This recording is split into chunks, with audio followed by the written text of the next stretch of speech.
Alors nous voici aujourd'hui dimanche 3 juillet à la place de la République pour un soutien à Julian Assange, fondateur de Wikileaks, une organisation non gouvernementale en 2006. Julian Assange qui fait appel du décret qui autorise son extradition vers les États-Unis, où il risque 175 ans de prison. Avec évidemment, pour ce qui est retenu contre lui, sur des fuites de documents confidentiels. Voilà, on a un ensemble de personnes est venu soutenir Julian Assange et la liberté de presse.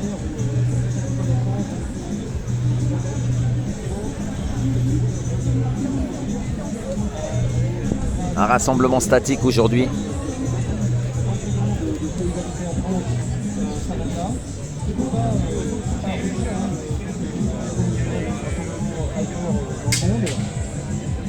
Ça nouveau, y compris aux États-Unis. Donc là, je ne sais pas combien on est exactement. Le monde de fabrication. Voilà, donc. Oui.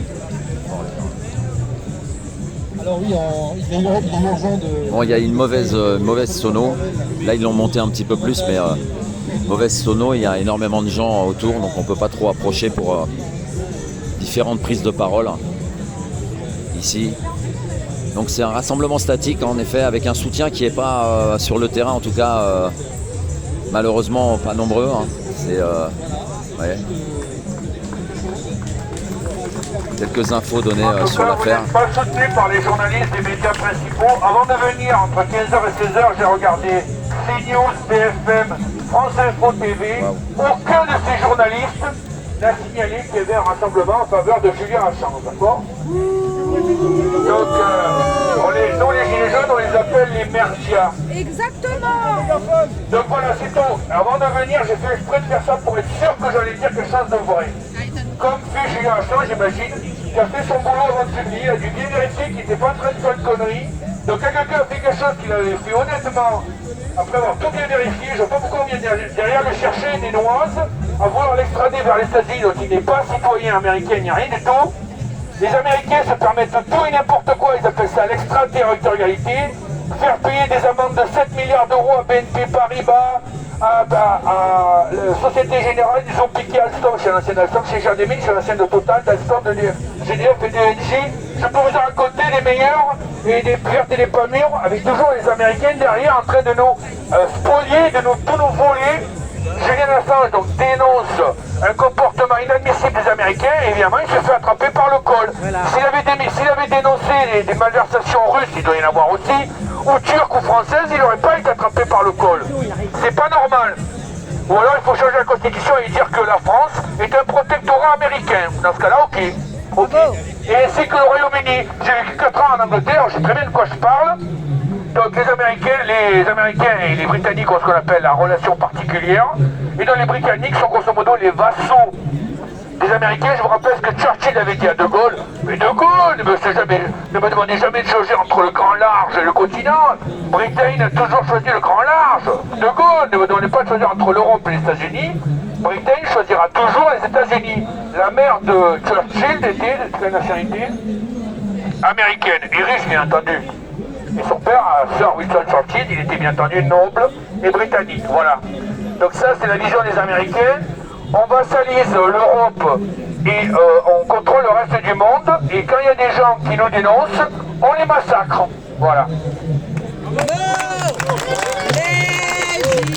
Et les gilets jaunes sont venus soutenir le journaliste Julian Assange. Alors comme mon mégaphone semble mieux fonctionner que votre stéréo là, je veux bien prêter mon mégaphone.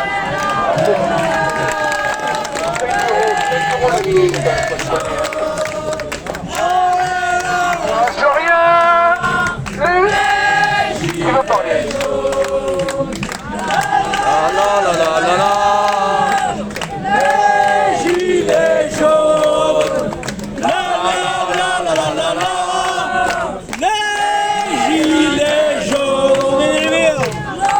On a fait trembler Macron, Macron à nous. t'entend là. Du son. Là, on Quel t'entend là. confort. Il y a derrière moi là-bas un petit stand d'une copine de la solidarité qui est en train de vendre et de vous présenter ce dont on avait parlé ici au début, le documentaire Hacking Justice qui est diffusé par les Mutins de Tanger et qui est un DVD, un coffret en réalité composé d'un DVD et d'un livre. Le livre, lui, contient une sélection des meilleurs articles sur l'affaire Assange, sélectionnés par les Mutins de Tanger, traduits par nos soins.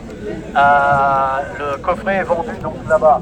À savoir que ce documentaire est probablement le seul que vous verrez circuler qui raconte l'histoire de Julian Assange de l'intérieur, si je puis dire, de l'intérieur de l'ambassade, au vu du côté de son équipe de défense. Ce film a aussi d'ailleurs eu un succès plus que d'estime puisqu'il a tourné dans 80 salles et paraît-il a fait plus d'entrées que pas mal de films commerciaux en France. Deuxièmement, je peux te dire ça plus fort et plus lentement. Et il y a aussi ce livre qui a été préparé et publié par notre amie journaliste Karen Sharp, qui habite à Paris, qui a fait une collection, un recueil des citations de Julian Assange.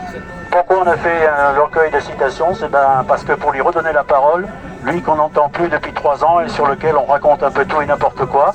Le livre est apparu bien sûr en premier aux États-Unis, à la maison d'édition OR Books, qui est un habitué des publications de livres sur Wikileaks. Ça a été traduit en français par votre humble serviteur, publié chez les éditions Investigation, Karen Sharp, Julian Assange parle, juste derrière nous là-bas. Voilà. J'en profite pour au sujet de Hacking Justice. Il y aura une projection du film Hacking Justice le 19 septembre au cinéma Les 7 Parnassiens. Voilà, donc celles et ceux qui parmi vous ne l'ont pas encore vu, c'est l'occasion, mais sinon il y a évidemment ce coffret accompagné d'un livre extrêmement complet qui couvre tous les aspects importants de l'affaire. Voilà, merci. 19 septembre au 7 Parnassiens, le cinéma Les 7 Parnassiens. Merci. Ta voix grand, on n'entend pas grand chose. Quelqu'un veut prendre la parole? Alors je rappelle qu'il faut parler fort et lentement. Là, on t'entend quand tu parles. C'est pas cher, c'est gratuit, allez-y.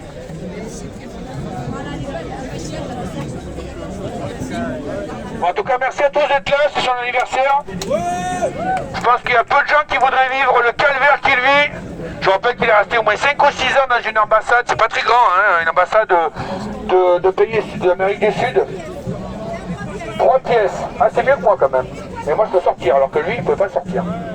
Donc le monde a besoin de gens comme lui. Je vous rappelle.